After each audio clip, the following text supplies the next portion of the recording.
Hello. Hi, everyone. Hope that you are having a wonderful day, wonderful afternoon, wherever in the world you are. If you are in New York or the East Coast, hope you are staying cool. I know it's the hottest day, the hottest week that we've had in several years. And if you're elsewhere in the world, thank you so much for tuning in. I'm Avery Akkineni from Vayner, and today I'm thrilled to be hosting our Cannes Consolidated recap with our dear friends at EY. Today, I'm joined by VaynerMedia's own Global Chief Creative Officer, Rob Lenois, along with Lisa Peterson, our friend as the Chief Marketing Officer at EY Consulting North America, and Nuno Leal, who is a partner there at EY and a dear friend to Vayner's. How's it going, everybody? Going well, thank you. Hot. It's hot. I will second what you're saying. I'm in Chicago and we're feeling the same. So hopefully better days will come.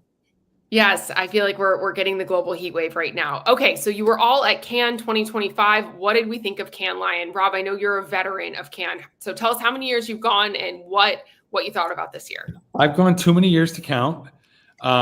This year, obviously, the creators was all the rage. You couldn't literally walk 10 feet without running into someone you've either seen on one of the platforms or being introduced to someone on the platforms.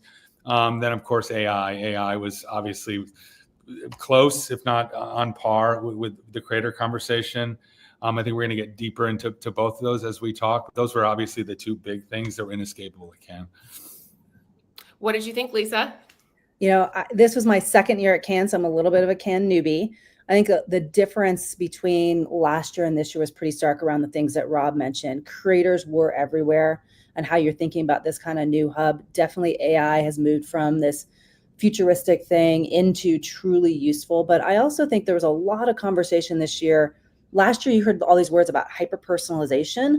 Yep. This year is about authenticity and contextualizing, and how do you get to that as a brand marketer, which was fascinating to look the change just within a year. Love that. Nuno, bring us home. What was your key takeaway from Cannes? What'd you think? I felt that, if I take the authenticity and AI, I did feel that compared to last year, for example, there was less hype and more comfort into how the creative process is changing. So I actually felt the talks and the panels and the mood that was okay, we know that we're being disrupted. We know that there's new technologies and everyone is kind of embracing it and making things out of it. Versus last year when I felt we were all frazzled and it was a bit more of a binary conversation. So I actually thought it was quite healthy and the discussions were very integrated, and we'll talk about that in this call. Yeah, there was a demystifying of it all that was really well done. Exactly. It felt natural, right? Yep. This is what we're working on. We don't know the future, but we're working on it together. Yeah, I think that, one thing that stood out to me this year is tech has kind of continued to gobble up a lot of the beach space from this was actually Canva's first year with the beach space. Pinterest brought back Manifestival, Meta Beach, Google Beach, they did their thing. LinkedIn brought a really cool studio. So tech continues to almost eat that whole beach space. This year, we saw a lot of villas, cafes, especially for agency partners, kind of doing cool stuff there. Yacht Row, we were just saying, I actually didn't even make it to Yacht Row, which is crazy because I feel like a few years ago, that was the place to be. Did anyone on this call make it to Yacht Row this year? I went to Yacht Row. Okay. Lucky Lisa. It's one of those places you want to go, but there's just so much to see and do in this whole melting pot of a zillion things at once. So with no further ado, I want to go ahead and pull up our deck on Cannes Consolidated and the key themes that this group of incredible leaders is seeing from this year's Cannes Lions. From the Vayner perspective, I can start off by saying we actually moved our activation onto land this year for the first time in 7 years. We did a cafe, which was called Chez Vayner, which led to way more people being able to access it, which was really fun. We did a cool little French themed cafe. We did our signature CMO roundtables. We did some really fun after darks and a lot of thought leadership conversations. I mean, that's really the reason that we are hosting people in Cannes Lion, is to talk about creativity, talk about what ultimately moves the business. So we had over 1,200 guests from 220 global brands, 30 events, 10 CMOs featured on our podcast, Marketing for the Now, little plug for that one. Definitely check it out this week. And, we also had this really fun mix of both C-suite marketers and A-list talents, everyone from Diplo to Logan Moffat, who we'll talk about in a second, that generated impact far beyond just the Quaset, really to the ripples of social media and the purpose of this call in this session is to educate the people who weren't at Cannes around what are the big things that stood out and what you can really take home with you. We also got the opportunity to host all these hundreds of marketers from different brands. And what I love about Cannes is it's not just America's focus. Of course, we have a lot of North American partners coming through, but also the opportunity to engage with global folks from different brands. Some of the big companies, especially the FMCG folks, the tech folks, send very large delegations to Cannes for the purpose of both inspiration, creative recognition, and the opportunity to learn different things. Here's just a smattering of some of the brands that we were able to host and hear from. And whether or not you were there in person, there are certainly a lot to learn on the biggest themes that happened this year. And I'll start off by sharing the first. Rob expertly noted that you couldn't step 10 feet without seeing someone go like this. And you didn't know if they were a famous TikToker or they were just a random agency AE taking a photo of themselves. But I think this was really the year of Creator Cannes. I think creators were absolutely everywhere. And I'll give a fun aside of our Thursday CMO circle that we hosted with EY, third year in a row running. This was actually one of my favorites because we had not only a group of 15 incredible chief marketing officers, but Logan Moffat, who is the individual who caused a cucumber shortage. And you think like, oh, that's like kind of funny. Like, what is that? How are these two groups going to link together? And I think it was the CMOs loved to hear Logan's perspective of being a creator who talks about food content, what ultimately led to his virality and how he's taken that viral moment and really turned it into a sort of full-on media business. And the dichotomy of sort of generational perspectives, I thought was really interesting. And there was a lot that we all learned from each other, both him understanding the motivations of B2B marketers, for example. His question was like, what is B2B? And we're like, that's a great question. Business to business marketing, like this. And then, him also explaining some of his formula for virality. I think what we're seeing, the reason I give this example is what we're seeing is marketing leaders want to learn from the culture creators of today. And the culture creators of today, particularly within the Gen Z demographic, are born on TikTok, born on social media. And they also want to understand how to partner with these brands in a way that feels authentic. Celebrity partnerships are certainly nothing new. Endorsement deals have been around since the dawn of advertising. But I think that creators really want to be super involved in that creative process with brands. And brands want to hear it because the way that the creator can deliver this message most authentically is what's going to sell more products. So, here's some photos of different creators that we had at some of the Vayner events. And I think the big takeaway here is like, they're not just part of the conversation, they're leading it. They're on all different types of stages, negotiating big deals with partners. And they're not just a talent, they're a strategist, a creative director, a producer, a direct response asset all in one. And I saw a lot of CMOs really wanting to take time to build relationships with these people and figure out how to work most effectively together. Yeah. All right. The second biggest theme of Cannes was AI. It is officially very actionable. It's sort of the talk of the town. I'll hand it over. Maybe Rob and Lisa, you guys want to jump in here to share a bit about sort of what you're seeing in this world of AI. Lisa, you want to kick it off? Yeah, I just think the big thing it crystallized here is, once again, AI is no longer fictional. It truly is actionable. And what you're seeing, I think, with AI are these, and we'll talk about mixed medium usage a little bit later, but it truly is, as you said here, it is not just the future. It is truly, truly now.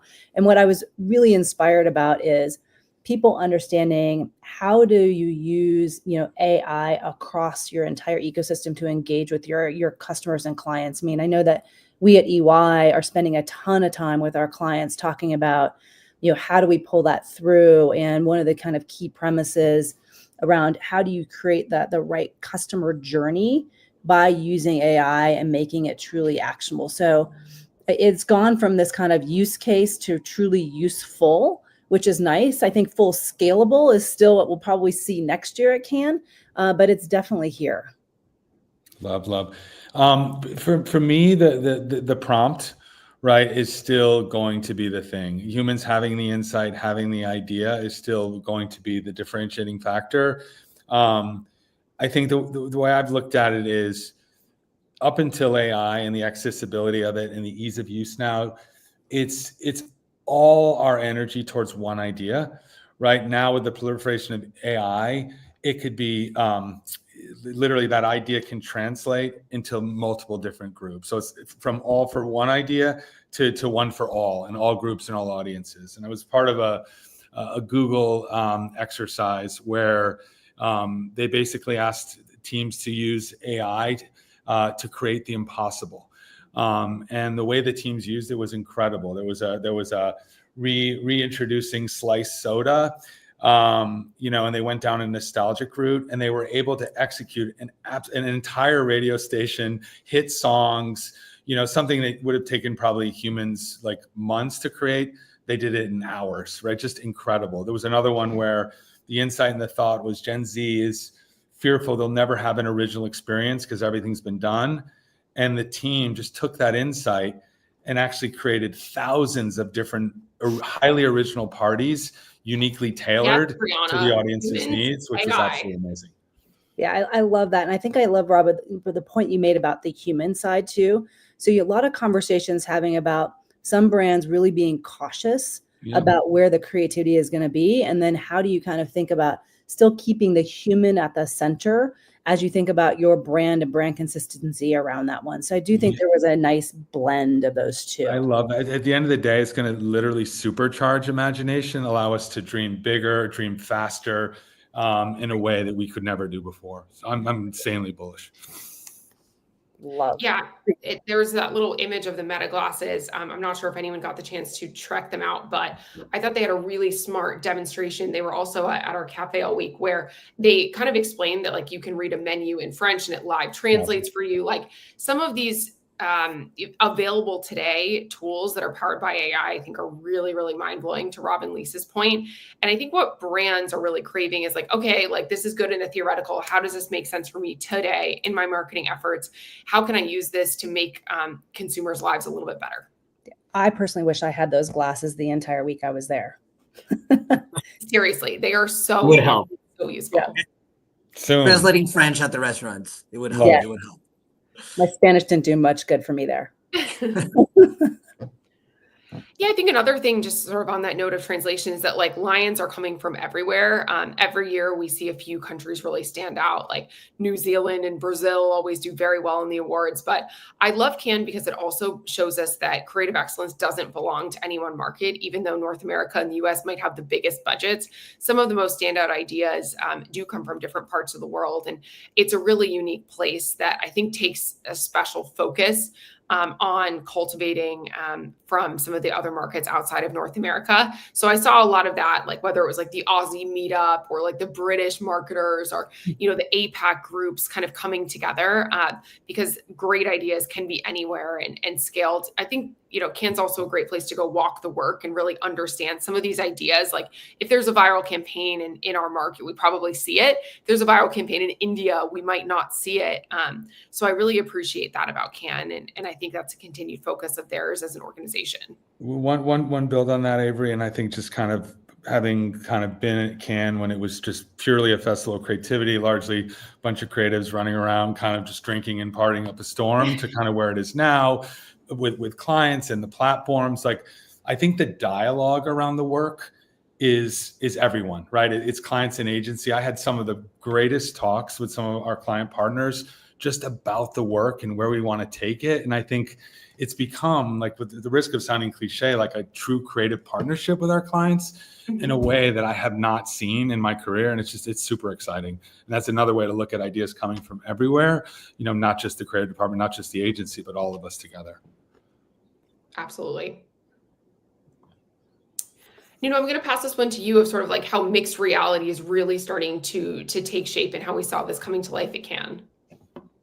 Yeah, it was funny. I was telling you guys on the prep call. I actually, when I was flying to Nice, I actually read a stat that in the UK, for example, the share of online sales is actually plateauing, meaning there is a portion of commerce, advertising, sales that are still coming from physical places. And sometimes we forget about this. We talk about digital, we talk about AI. We kind of minimize the role of actual physical experiences. And I think that translated in Cannes. We saw a lot of brands that were not just talking about what they're doing digitally, what they're doing with AI, but they're also showing how they're using these technologies to bridge the two together. And Avery, you talked about the glasses. There was a lot of attention on that. There was a ton of attention on augmented realities and how brands can do that to create unique moments. And I think we are seeing that these technologies can actually help this. And probably a lot of brands can actually differentiate themselves if they invest more on the physical presence that they have. And that varies across each industry and each region of the globe. So I felt very, very compelled that while I actually saw that stat, I went to Cannes and I actually saw brands betting on both. And, just the cool stuff that you can do with these technologies. Avery, you were talking about live translation. Now imagine that with your AirPods. If we can actually get to latency that someone else is speaking Portuguese and they're talking to you and you translate that in real time, that is quite cool. I think it's very cool. And I also think it's probably in the not too distant future. I love that you brought up a great point though. In a world where we're talking so much about digital first and AI, there's also like the reality that everybody is coming to Cannes, which is a physical experience, and people are craving that mix, right? It's like, yes, it's digital, plus it's physical. There's that in-person component. There's that rubbing elbows, that saying hello, that bumping into someone who you haven't seen in 5 years that I think Cannes always kind of fosters. But there's also that these companies are investing a lot of money in making these experiences amazing, both in curating the right rooms, in rosé fountains. I saw a cold brew tap. Like there's all different types of things that I think people are doing to create an extraordinary experience in person that also shares to sort of mixed reality that people also want to share across on social. That was a big theme I think we saw also explode as well.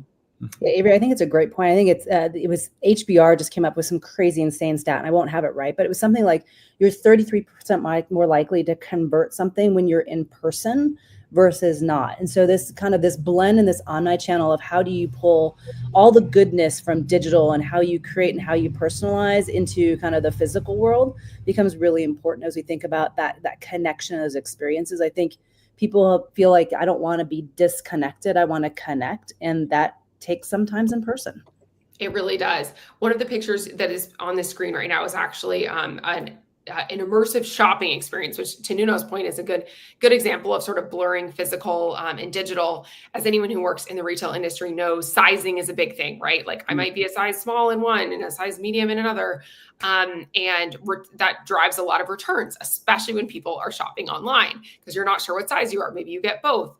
And that drives up the return rate. And that's very costly to brands and to manufacturers and retailers. So there's this, new technology powered by Glance AI that actually allowed people to virtually try on different clothes, see how they would look on them in different ways, whether it's color theory, shout out to TikTok for educating me about that recently, or your different sort of sizing and how different clothes will look on you. This was actually one of our most popular activations we did at the Villa. There was a line, there was a gifting experience, which of course helped, but really so people could try on these virtual outfits. And I think it's something we're going to see a lot more of. And I think that this also dovetails nicely into how EY is helping your clients really like bridge that. Think about being a marketer, but also a CFO in a lot of ways. So more foreshadowing there. I'm going to pass this one to Rob because we just talked around the impact of social. Even us as Vayner, I talked about there being 1,200 people, in person in our experiences, but millions of people have now engaged with the content around it, which is a perfect illustration. Rob, how are you thinking about social as a chief creative officer, really still being an underpriced currency? Yeah, I think for me, conversations I had very early on with Gary is social first creative is the future of creative, right? It allows us to find what's really working. It allows us to double down on the insights and go one bigger. I think we've been in a world, like the world I came up with, started with paid, then we pushed it down into our own channels, and then we hoped that it would drive buzz and PR and get earned. And what we're seeing now is start with the channels, start in your own, literally what's working, becomes what's earned, and then you put paid behind that. It's flipping the model completely, but it's really just essentially pushing off what's working. Gary calls it marketing for the sake of better marketing, which I love. I call it creativity for the sake of better creativity. You make something, you put it out, You see how it performs. You learn from it. You go one better. An analogy that I used early on, it's like that of a stand-up comedian. You have a joke. You go out on stage, you tell a joke, you get laughter, you know there's something there, you build on it, you have material, you go into a bigger stage. We've finally moved past, I believe, the point of turning to your neighbor or your creative director, your client going, hey, Lisa, do you think this is funny? With all due respect, social's here. Social gives us that constant validation and understanding of what's working, what's not, and allows us to build accordingly. Yeah, Rob, right. And Lisa, you're actually had a viral moment yourself. So CMO plus creator. Tell us a little bit about how this happened for you, this can. Yeah, it's one of those things. It's just authentic. I happen to go in everyone goes to Cannes with their French pharmacy list. So I took my French pharmacy list and did a little shopping and happened to kind of take a picture of that. As I went into different meetings with different brands and different publishers, everyone was like, can I see that? So you'd share it. And before the end of Cannes, my picture ended up on the Stagwell Beach stage about oh my goodness. and the whole thing has gone viral. And it's, maybe everyone likes to go shopping. I don't know what it is, but I think it's more about it's an authentic post. I wasn't pushing a brand, and there's not any brands that you kind of talking about there, but it's really the authentic, the moment, the time, the contextual that drives that, and that's what caused the viral moment. Which was, unexpected. Love. Well, that's such a great story, Lisa. And, it's funny because you're talking about it was authentic and there's not any brands called out. But at the end of the day, like you were sharing your sunscreen haul and there were brands that were pictured. Were definitely brands. I just didn't write them out, but they were, they're there in the image. That unintended halo is something that we've seen be such a driver for brand partners that we have, right? Like if it's some big creator who's, maybe she's doing her makeup and using this, somebody sees it, oh, it's this brand, I'm going to get it. Someone tags it in the comments. That is now creating its own whole system of like retail and point of purchase spark, which I think is super interesting. It's one of the reasons that we continue to believe that social is an underpriced currency. Everybody knows it's a big thing. Like little stories like this happen every day. But when it comes to where brands are like really investing, believe it or not, we are still at a place where like this is an afterthought oftentimes from a budget perspective. Right. Which is still scary, 100%. Rob, that's what I love what you just said there, right? Is the social first. I mean, how often do you see our brands, they take the campaign and then they say, hey, I want your leaders, push it out. Can you push this thing? And it feels like you're asking people to be an infomercial versus truly being authentic. So if you think about social first and your own earned, own channels first, and then moving from there, I love that kind of tidbit. Yeah. If you overlay and to pile on, by the way, Lisa, we're waiting for your post next year. I'm really looking forward. If we overlay these new technologies to, like we were talking about AI with social, in the end, we are still serving ourselves, human beings that value social experiences. So I do think social will also be a catalyst for us to use these technologies. I think in the past, like when you look at stuff like TikTok did and Meta did recently, there was a lot of innovation on how technologies were being used with filters, with backgrounds, with staging. And I do think we're going to see more and more innovation on this space, and social will be at the center stage. That's where people spend the time. That's where people share with others, which is really what we value as human beings. And so social will still be the showcase for a lot of the things that are happening. And I saw that live in Cannes. I mean, everyone was sharing, everyone was in social media companies were there, and they're going to be at the center in the next few years. Love. Yeah, I think people also did a really nice job of that real-time sharing. There's a gentleman doing an interview with Gary here that like he filmed it. It was live within like hours. Cardi B literally pre-recorded something right before her Spotify set that she posted same day. I think like there's so many examples of the impact of Cannes really amplifying out beyond, whether it's little things like Lisa's pharmacy haul or celebrities kind of filming something in real time, or like, said like people sort of posting. I think that this was a real, like this year, there was so much sharing that came out of it. And this being a perfect example, right? Like, thank you to everybody who's tuning in and with us, who is taking this experience beyond just who was there in person. Okay, and I want to bring this to a very important point. We had a really fascinating panel, featuring you and on this idea of like strategic financial insight and how brands are being tasked with being really smart about like making sure marketing drives business results in a very quick turn. How are you all advising your clients on this? Like, how did we sort of hear this as a theme at Cannes? You want to take this? I'm happy to kind of chime in. I'll start. So I think that one of the things that I saw at Cannes is us as marketers, we always wear multiple hats. I mean, we're asked to be the strategist, the creator. Last year, then you got to be the data scientist, you got to be the technologist. I think this year was a lot of conversation around another hat being there about being the CFO. So I think just a lot around the marketer really becoming the ultimate multi-hyphenate was a lot of the discussions that we saw as people are looking at, even beyond ROI to truly what are even broader business outcomes was front and center with a lot of the discussions. And I know, Nuno, you had a great discussion, on stage with WBD and SiriusXM. So would love for you to kind of share a little bit about that too. Yeah, I think every year we experience this healthy tension of CFO, CMO, and returns versus ROI. And I do think that was present in all the discussions we've had. I do feel that what's unique to this year, I don't know, I'm not sure if you guys felt the same way, but I do feel there was a growth mindset. Even when we look at the markets that, it's hard to read a lot of times what's happening in certain markets and industries. I do felt that the conversations were leaning towards we're experimenting. So in the panel that Lisa, you were just referring to, these two companies, they were actually doing a lot of things that were really cool. Like they're not in a cautious mode, in cost containment mode. Of course, they're financially responsible, ROI always at the center. But what I loved about them is they're actually trying these models. They're actually trying these innovations, and they have multiple experiments on. And I was talking with many brands and many panels, and I felt the same way.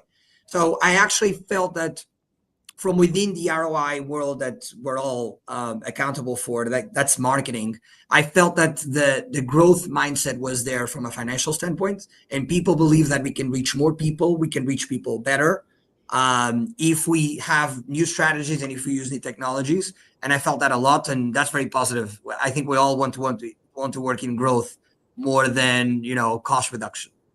Love that. Yeah, I think that's exactly right. And a big theme I also saw sort of echoing this is this idea of sort of collapsing the funnel. I think there was a couple of years there where like brand and performance were almost like treated as two totally separate things. In some companies, those roles are actually different. There's a chief brand officer and a chief marketing officer, someone who does media and someone who does creative. I think that this like unified by this broad thought of strategic financial responsibility, that is now being consolidated. And, Laura Jones had a really interesting talk from Instacart on, how they went from being a company that was, almost entirely direct response focused, did no brand marketing, to totally switching that to being a company that does a Super Bowl spot and really backed by data to explain why. I think tech companies measure every little thing. As an ex-Googler, I know we measure it almost too much, and sometimes it can come at the point of paralysis from a measurement perspective. But I think for chief marketing officers who are empowered to have that financial decision-making power, they understand how brand and performance really feed each other to drive results. Yep. Okay, and then this is probably the most important thing. I think, customers and consumers really being at the center of all of it. Lisa, Nuno, how is EY bringing this sort of theme of innovation? Like, what did you hear on this in Cannes? How are you all bringing this to life for your partners?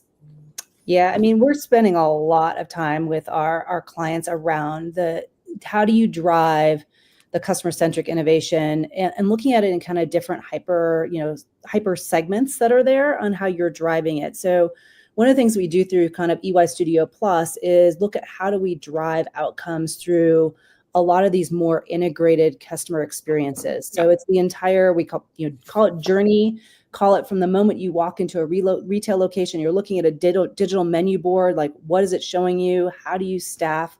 All the way through, what I'll call the office operations around marketing.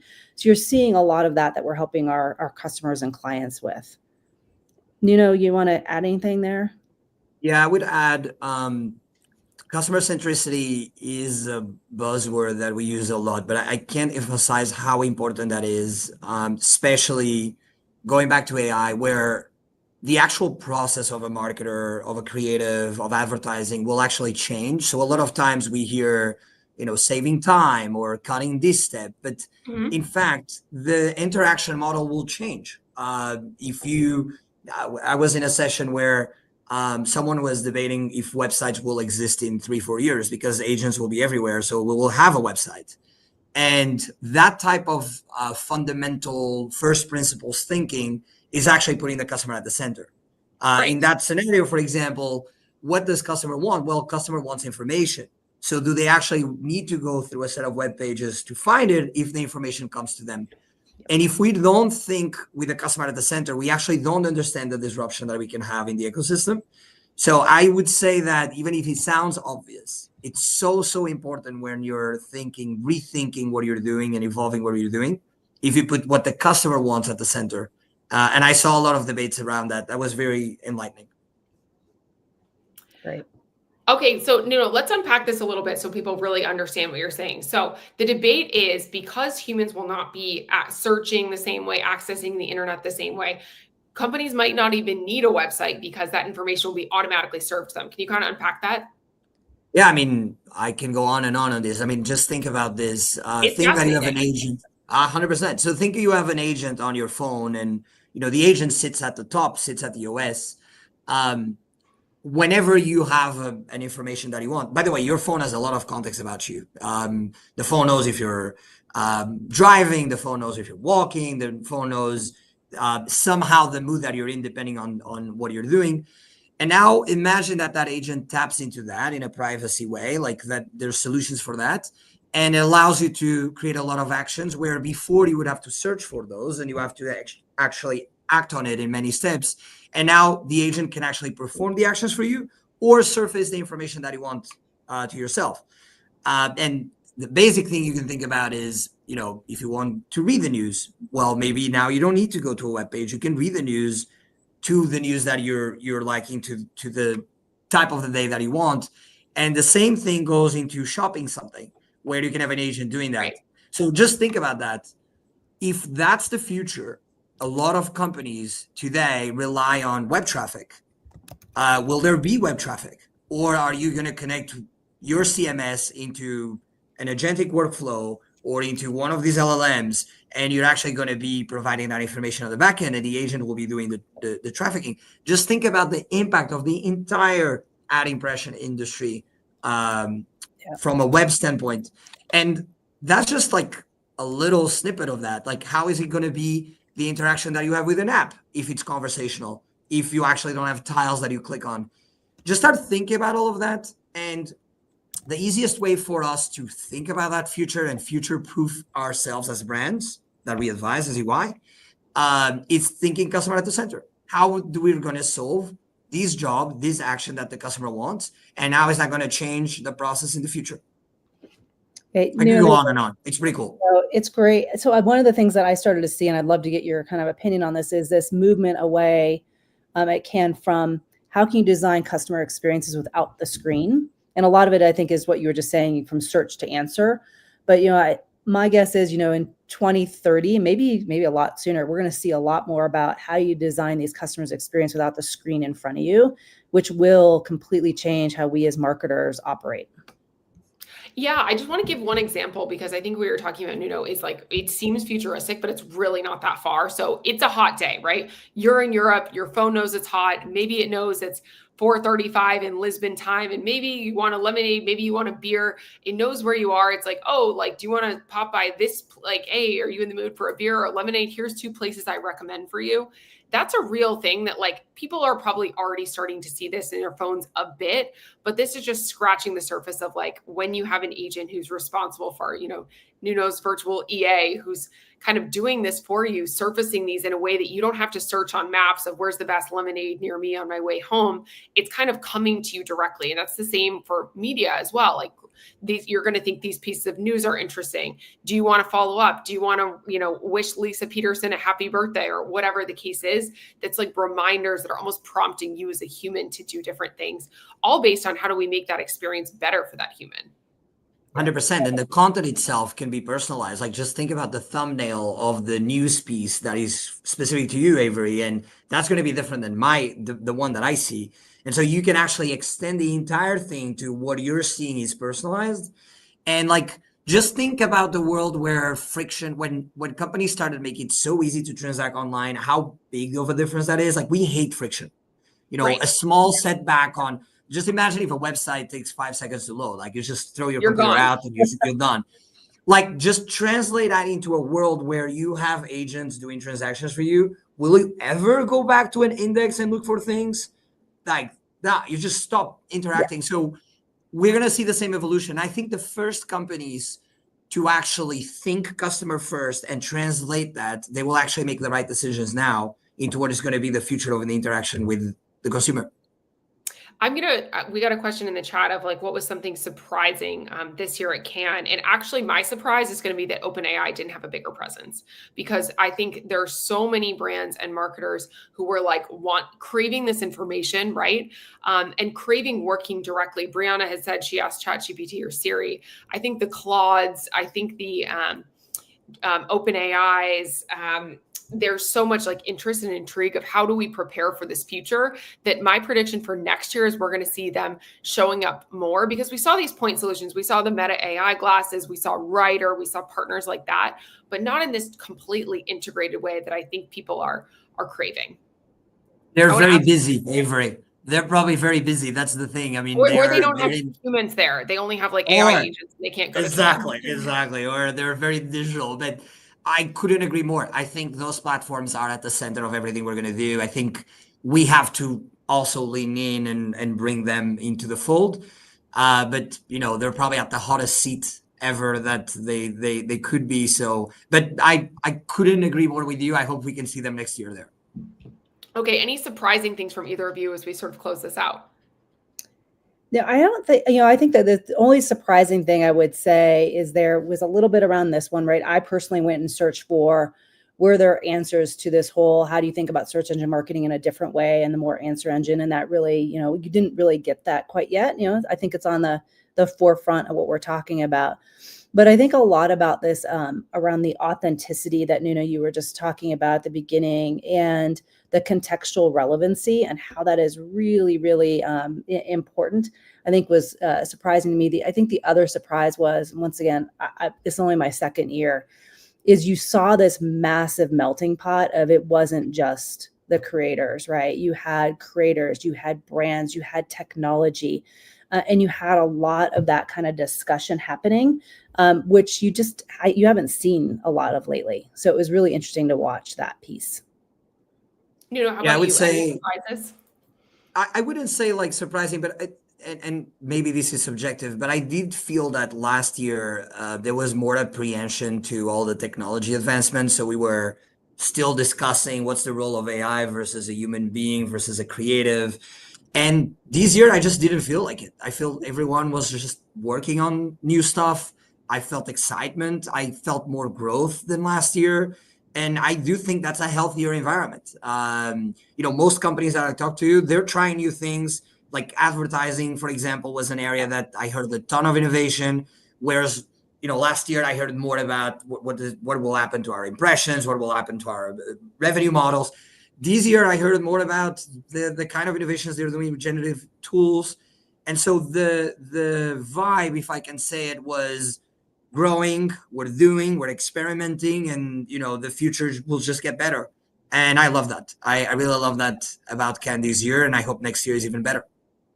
I couldn't agree more. I think this year we felt that this to me was like the best year of Cannes Lions that I've been to in the 7, because there was that feeling of growth. There was that feeling of progress. There was that melting pot of creators and talents and CMOs and also business leaders like yourselves, right? If we think back to 10 years ago, Cannes was, as Rob said, like a bunch of creatives running around with rosé. Now it is really like there are a lot of like Fortune 500 CEOs who make the trip. Yeah. And it just continues to sort of build and be this cultural melting pot for global business and marketing and creative leaders, which I think keeps making Cannes better and better. Every year, of course, there's years where there's more of an economic slump or something like that. But macro, we had an incredible time. We always learn a lot. And I want to thank you both for being such exceptional partners. Any closing words for the people who are either with us live or going to be watching this in posterity? Because these do pop off, by the way. It'll be like there's a spike and then they kind of go. No, I do think that we just, you hit on a couple right there. Growth. And what I love about this is the growth mindset that everyone did have. In a backdrop, I think of the geopolitical environment that we're in right now, it could have been very easy to have gone down a different rabbit hole. Right. But it didn't. And that is a testament to the people who attend Cannes and that mixing pot of when you bring together creative plus business, the outcomes that can actually be made are really great. And then just, as you go down your AI exploration, that humans at the centerpiece that Rob was talking about before becomes really, really paramount. Yeah. And I would say the amount of experimentation on AI and innovation on marketing and advertising, I was blown away. So I think if brands are hearing this and listening to this, if you're not very active, there is a lot of brands that are very active. I was impressed by seeing how much each of the companies that I talked with are doing. So, in a world that, doing a lot of things matter because you're actually experimenting, I think I was totally blown away by that. And I urge every company that is working in this space to do the same and act with the same strategies. Absolutely. Jump on in. Well, thank you, Nuno. Thank you, Lisa. Thank you, Rob. This was a fantastic session. If you are watching this either now or in posterity, feel free to email us any questions. This will be available. And, same time next year, we've got a good thing going. Well, good. Thanks, Avery. This is great. Thank you, Avery. Thank you so much.